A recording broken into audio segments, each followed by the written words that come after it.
Exactly.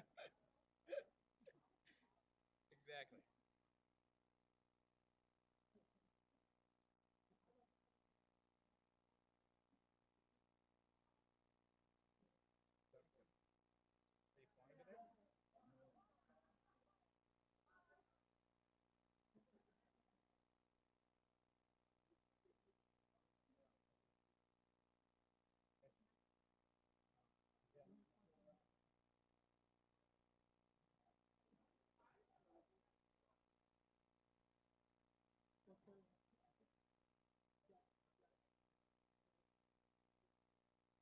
The power. You got to put the power on. Power in the back. Power in the back. Should be on the top. Charles has a special announcement to have. Then you got to. I think that's a great. That's a great idea.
So, and I'm very proud of that. So, and I do it again the same exact way if I had the chance. We both graduated University of Webster, or Webster University, with degrees in management and leadership. We're a disabled, veteran-owned minority small business. We're also ambassadors of organizational excellence. We believe strongly that organizations should always have a desire to continue to improve, and we're here to help people do that. So we believe organizations have the potential to cultivate greatness. A lot of times they don't realize it, but we usually help them realize it. Not in a bad way. So that's Don, and I'm Mike, and I'm also playing hurt this morning, but it's all right. So what we do, we provide fresh perspective on improvement strategies for organizations and entrepreneurs as yourselves. We design innovative solutions to common business problems. What a lot of people don't understand is that 9 times out of 10, if you're having a recurring problem in your organization or in your startup, somebody else is having the same exact problem. So what we like to do is go in and help people design strategies to help, curtail these problems that are going on inside their organizations. We also coach organizations and develop and sustain strategy. If you don't have a strategy, 9 times out of 10, your business is going to fail. So our goal is to go in, take the ideas out of people's heads and put them on paper where they can see them. If you write it down, you're more likely to achieve it. We also help create effective and desirable workplaces. So what that means is, if you're in an organization that has a lot of turnover or you're a startup that has a lot of turnover, you're not able to retain that continuity, and also you're not retaining the knowledge that is already inside your organization. So this is what we do. We help create desirable workplaces so you can retain your people and also retain that knowledge. So basically, why do we come here to tell you all of this today? Essentially, we want to educate organizations on the detriments of being just good enough. A lot of times we get comfortable with our current state of operations because maybe we've mastered a process and we've done it for 20 years. And for 20 years, it's felt comfortable to us. And someone comes along and says, well, maybe you should try it this way. And sometimes we're so ingrained in our processes and our way of doing things that it's difficult to break out of that mold and work into something else. So the problem with that is that if you're not going forward, you're essentially going backwards. And we have some examples later on that we want to highlight where some of these things have taken place. Second, we want to encourage organizations to better themselves. It's okay that you're doing well, but what if you were able to do great? What if you couldn't wait to get to work in the morning? And that's kind of what we're aiming for. We also want to inspire organizations to problem solve using practical tools. So I'm going to be very careful when I say this. There's a lot of times where we kind of work ourselves into models and strategies where it takes 2 years to learn the model, it takes another year to implement the model, then the model goes away, and then we work on another model, and in the 5 years we've been working on models, we could have essentially improved 500 things within our organization. So practicality is good. So we're going to talk a little bit about 8 reasons that organizations fail to reach their maximum potential. One is they fail to innovate. They allow the world to pass them by. I want you to think for just a minute. If we never evolved from our current or from our previous state of maybe our traffic system, maybe we didn't invent traffic lights, what would our world look like today if we never innovated and moved on? What if someone didn't say, hey, maybe we should take the internet from our houses and put them on our phones? Then look what it's done to change the world. You have to get out ahead of the curve. And organizations that fail to do that typically fail. Lack of foresight. Too consumed with the present state of operations where they don't essentially see problems coming around the corner. You have to be, I don't want to say psychic in a way, but you have to be able to have foresight and anticipate issues before they become issues. If your issues meet you and you don't meet the issue, then it's likely going to be a detriment to you. You can't retain employees. The cost of turnover is extremely expensive. So anybody had to hire and fire a lot of people? Well, every time you do that, there's advertising costs, there's retraining costs. I mean, you have to get new drug tests and background checks. It's costly. And in the meantime, the people that are left behind, they essentially have to do the work of the people where there's a deficit. So it really puts a strain on the organization. So we want to retain our best and our brightest. We want to develop them, and we want to retain them. We don't want them to go anywhere. So also, resistance to change. This is kind of what I touched on before. A lot of times we know something is good for us and that we should probably do it. However, we fight it for whatever the reason may be. It's too complicated, it's too difficult, we don't have the tools, we don't have the knowledge, we don't have the expertise, we don't have the resources. So we kind of stay stuck in that rut even though we know we should change. And then even though people bring it to us and provide good ideas, we fight them on it all the time, and I don't know why. It's not a good thing to do. A lot of times we have the wrong people doing the wrong job. So we have someone that maybe doesn't have the skills, knowledge, and abilities to perform a certain task, but we have them doing it anyway because we do what we have to do in order to get by. And that can be a detriment as well. Sometimes we have the right people, but they're doing the wrong job. We fail to maximize talent. You may have, how many of you maybe have people in your organization that you know have a specific talent, but maybe they're not working in that specific area of specialty? It happens a lot of times in organizations. You may have a psychologist working in a hospital, but they're in an administrative position and they don't see patients. Well, that can be a detriment over time. Lack of agility. So your processes are so embedded and change is nearly impossible. So anybody familiar with SOPs? Standard operating procedures? I love SOPs. Everyone laughs. I do. Essentially, SOPs can sometimes strangle you because a lot of times you can't move forward because, oh, we have to change the SOP. We have to update the SOP. The SOP is about 555 pages long, and we've all seen them before. And a lot of times people don't actually reference SOPs unless they're trying to settle a debate about who's right or who's wrong or something. And they'll say, well, go to the SOP. And then no one's pulled the SOP out for 20 years, and it hasn't been updated or revised for 20 years. So it really, we don't want to be so locked down that we can't come in and make changes that are beneficial to our organization today. And self-deception. And I say this because this is huge. We are never as good or as bad as we think we are. A lot of times we think we're riding high and on top of the world, when really we've got things to work on. And sometimes we think, man, I'm so bad at this that I'll never get better, and that's not the case either. So, and I'll talk a little bit about what I just talked about before, Blockbuster Video. So essentially, when they were founded in 1985, they had 15 million customers approximately, 25,000 employees, 8,000 stores, and a market value of approximately $3 billion. Does anybody remember Blockbuster? The lone survivor. That's awesome. So Mike's going to talk a little bit about how the things I spoke about actually became a detriment to Blockbuster and why there's not a Blockbuster anywhere at all. No offense to Blockbuster. Yeah, if you love Blockbuster, and we got one hanging on. All right, so these are some of Blockbuster's critical missteps. Customers had to enter the store to rent movies. Now, in 1995, that didn't sound like such a big deal. But now, how many of us would actually go to a movie store to rent a movie? Raise your hand. Just one. Two. Two. All right. So here was another thing. Blockbuster also charged $5 per movie plus their late fees.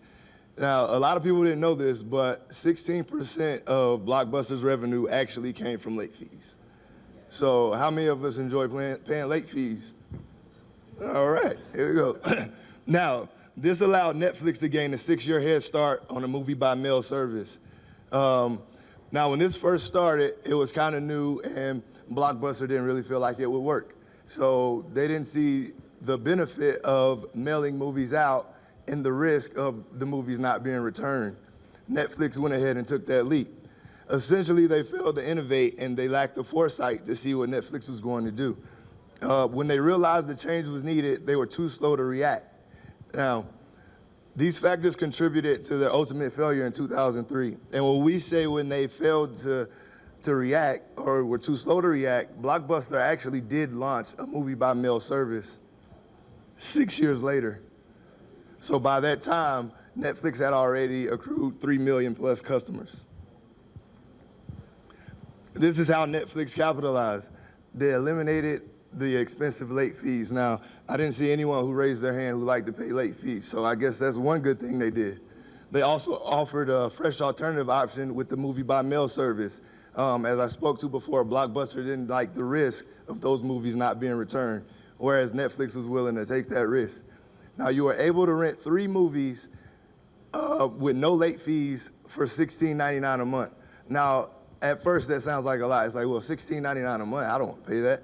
However, when you think about the $5 per movie to rent at Blockbuster, if you go on a Friday and rent 3 movies, you're at $15 before tax, and we're not even including the late fees. It's just like Redbox. I rent a movie for $1, but I end up paying $10 because I never take it back on time.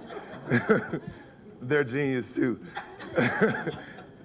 All right, so Netflix leveraged technology to create improvements. They created, so now they're in streaming, and so they also offered a better value for customers at $16.99 a month, and this is what we talked about. You rent 3 movies, you keep them for as long as you want, you send one back, they send you a new one. That's how it works. So they acted upon the future and did not allow the future to act upon them. So with the room full of entrepreneurs in here, we want you guys to be mindful of the future and also be able to look around that corner. And also sometimes you have to take that risk to one-up your competitors. Okay, so this is some reasons that organizations reach their maximum potential. They have strategic marketing. They're experienced and skilled top managers. And this is important for organizations that have a young and vibrant workforce. You know, you get people fresh out of college and they're so ready and raring to go, but they don't know what path to go. So it's important to have managers and leaders who've been there before and also can guide those people and cultivate their talents. The ability to predict the future. This includes the market or new products. As we just seen, Netflix was about 10 steps ahead of Blockbuster. And now Netflix is one of the largest streaming entities in the world. Honest assessment of your current state and your future state. As he spoke to before, you're never as good as you think you are, and you're never as bad as people say you are. You're always somewhere in the middle.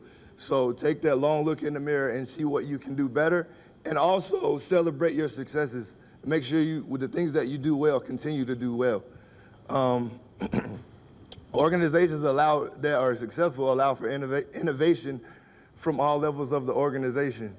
I know people probably heard this before. There was an audit at NASA, and they asked the janitor, what does he do? The janitor said, I help put men on the moon. And you would say, well, how do you do that? You clean the bathrooms. I make sure these bathrooms are really nice for these astronauts that go to the moon. So with that being said, your lowest level employee, if they have a great idea, please don't shoot it down. Listen to them. Think it through. If it works, then give them the ability and the leeway to go ahead and see that through. Also, be receptive to change. Organizations that succeed, they're very receptive to change. The ones that are okay, middle of the road, like, I want to go eat over here, but I know the service is kind of bad, but we can go over here, we can get out in 10 minutes, and the food is going to be just as good. So be receptive to change, and also the next one and the last one is managers exhibit a respect for employees and customers alike. Return customers are going to be your biggest asset because they're going to speak for you. They're going to do marketing and advertising for you. If they enjoy your product, they're going to go tell 10 people. And now we have social media. They're going to go tell 1 billion people that, hey, I want to go over here to Don's place because his customer service is excellent. So just off that one visit, you may get 10 or more customers. And just a couple of final thoughts, just to kind of wrap up. Organizations are either doing one of two things. You're either improving or you're getting worse. And that's just the reality of the world that we live in. Innovation, I know we've touched on it a few times, is key to your longevity. If you don't innovate, the world essentially will pass you by. Strategy is essential to get you to the future. And I want to touch on strategy for just a moment. You could essentially do your strategic planning on the back of a napkin as long as it gets you to the destination where you're trying to go and everybody understands it and it's clear and it's communicated and most importantly, it's acted upon. A lot of times we get caught up in these long, laborious strategic plans that have 87 strategic goals and we're going to get them all done by February, and then February rolls around and you add 10 more, you drop 2 more off of that, and then before you know it, you're at a meeting 10 years later like, we worked on that 10 years ago, and it's really difficult. Complicated strategic plans can handcuff your organization from moving forward to the future. So I caution you, if you need to do it on a napkin, do it on a napkin, as long as you do it, okay? And then agility is a driving force for sustainability. When it's time to move and it's time to act, we need to act and we need to move. If we don't, the world essentially will pass us by. Questions? Is that 6 minutes? No, it's not. I know it's not. So, thank you. Thank you. Yes, sir. You guys gave a great presentation. I know it's your first time at this group. Would you generally also talk about like the challenges that you're having as business owners and how you do what you do? Yes. Maybe you want to talk about some of the stuff you're having challenges with, or how you can, how you can help the community. Well, for one, I think we talked about this a number of times. We have to convince people that this is the necessary thing. Because a lot of times, you know, you talk to certain business owners, you talk to certain organizations, and they're like, no, we're okay, we're good. They've deceived themselves. So we're doing good could mean one of two things. It means we made just enough to keep the lights on, or we're thriving and we're generating large amounts of revenue. It can mean one of those two things. And I think convincing people that this change or these changes are necessary is the difficult issue, because owners feel, or organizations and leaders feel, we've got it under control, even though we always don't have it under control. Sir. I see you're on Facebook. I don't see a website. Is this the future? No, the website is 100% active as of right now. Yes, sir. So we have, and we'll pass out cards so that you can go to the website as well. It's active. If you don't believe me, go to Change the Mood LLC. No, sir. But yes, but it is. You can go to it on your smartphones, and right now, Change the Mood LLC.com. So, any others? We smile a lot. I hope that's okay with you guys. We're just happy about a lot of things. So, ma'am. Do you have a specific business you like to target or kind of that you like to work with? I don't, me per se, I like college institutions. I do. I'm an instructor myself, and so is Mike. We both teach at local colleges here, and we believe in the development of people and their goals, and we really like to see them thrive. So, colleges. Everybody. Yes. Those excite me, if that's your question. I get excited about it. Colleges, yes. So I made that noise because I do the same business I'm in the same business that you all are in, and I agree that I have the same problem, right? Is convincing organizations that this is something they need while they're healthy and thriving, because more often than not, organizations call when they're unhealthy and failing, Yes. and by that time they need a therapist, right? The one that's doing administrative work. Right. Exactly. And I would say that your presentation today, I thought was a very good presentation of making the case. Yes. And so my question to you is what audiences are you getting in front of to make the case? Or are you getting in front of, or what's your strategy to get in front of audiences to make the case? Because I think you do make a good case for organization. Right. So, yeah, Mike. So our strategy to get in front of these organizations is to pray a lot. No, no. So we actually do we go out in the community, like right now we're working with Brookline College, and we just secured another college in New York. So what we're trying to do is just get out in the community. We send out flyers, we send out emails. It's pretty much par for the course what everyone does for their business. It's just the marketing avenue. And like you said, it's really tough to get people to admit that they need help or even see that they need help. So once we land a contract, or once we're able to work with people, we hope, and that's what we say, like your customer is very important to you because they can refer you to other customers. And that's actually what happened with us. So we work with one school and then they referred us to another school.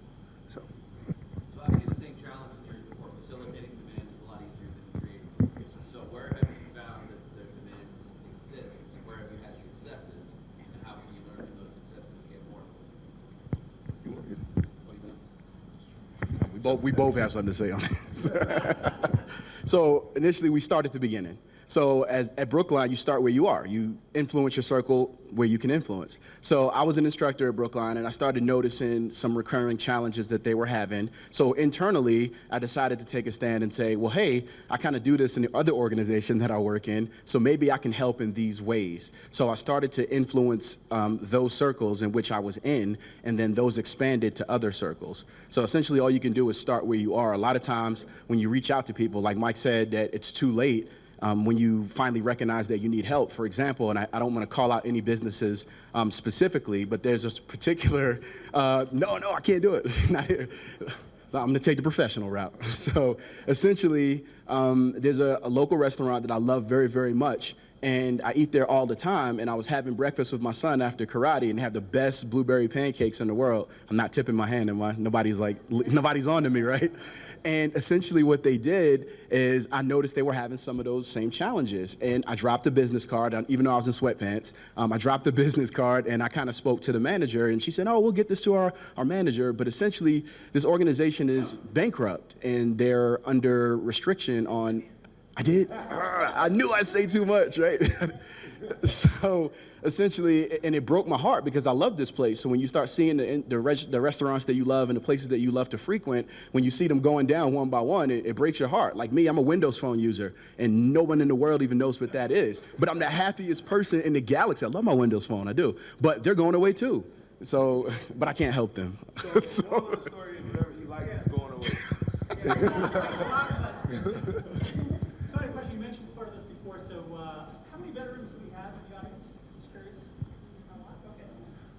What kinds of things you mentioned, like SOPs? What is it that you think is kind of like special that you brought from your background in the military that you can apply in the business environment? The military background gave us discipline and the ability to follow and also the ability to lead. So what a lot of people don't understand is that to be a great leader, you first have to be a great follower. So that gave us that insight and also the discipline to know that in the military, like there's no waking up late for work because somebody's coming to get you.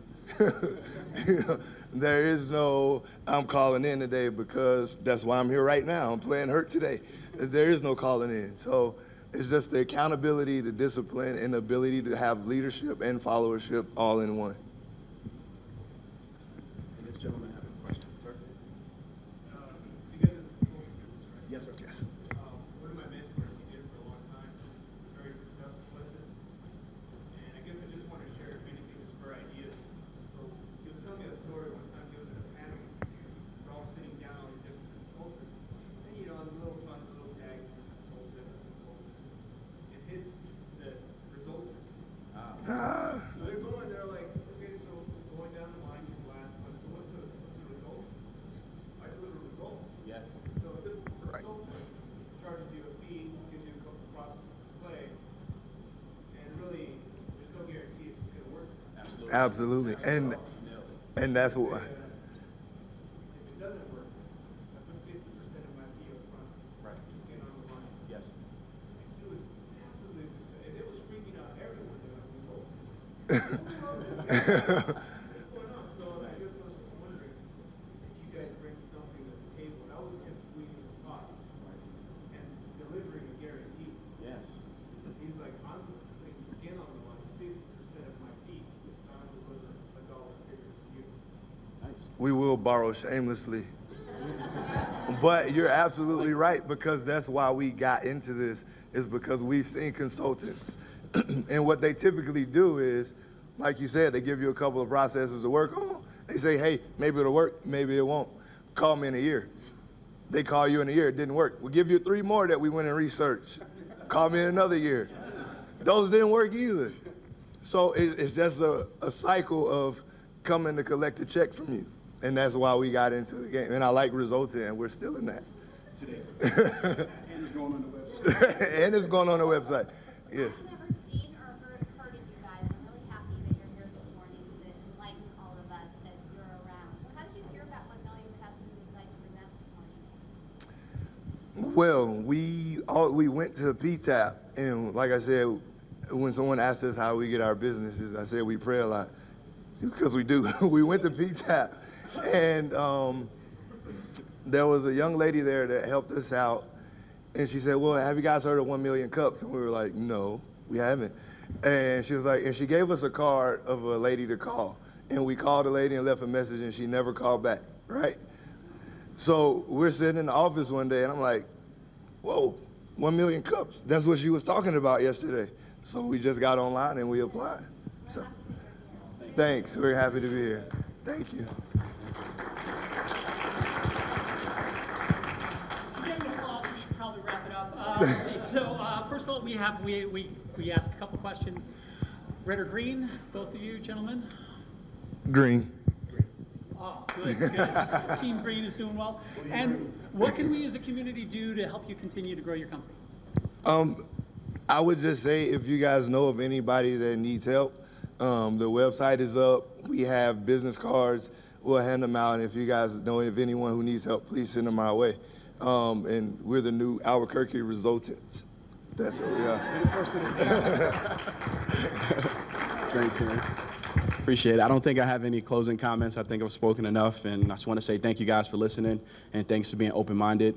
and maybe we'll work together in the future. I don't know. Maybe we'll see you on another project.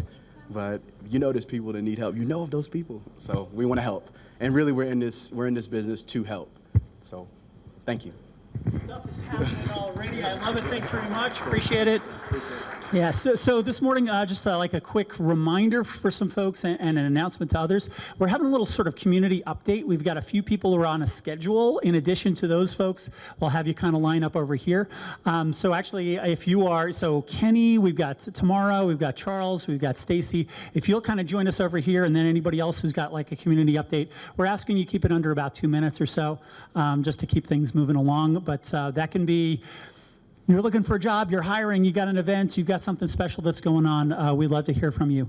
Some other announcements in the meantime. So let's see, we want to thank our sponsors. So Technology Ventures Corporation, we've got Sabio Systems, we've got Fat Pipe ABQ, we've got Noventum, and in addition to that, we've got C&M, we've got all sorts of good folks. So we want to thank all our sponsors. Can we give them a round of applause, please? Can't do it without them. A few different events and activities. I'm wearing a South by Southwest shirt. You might think to yourself, South by Southwest, isn't that in March? Isn't that in Austin? Yes, in fact, it is.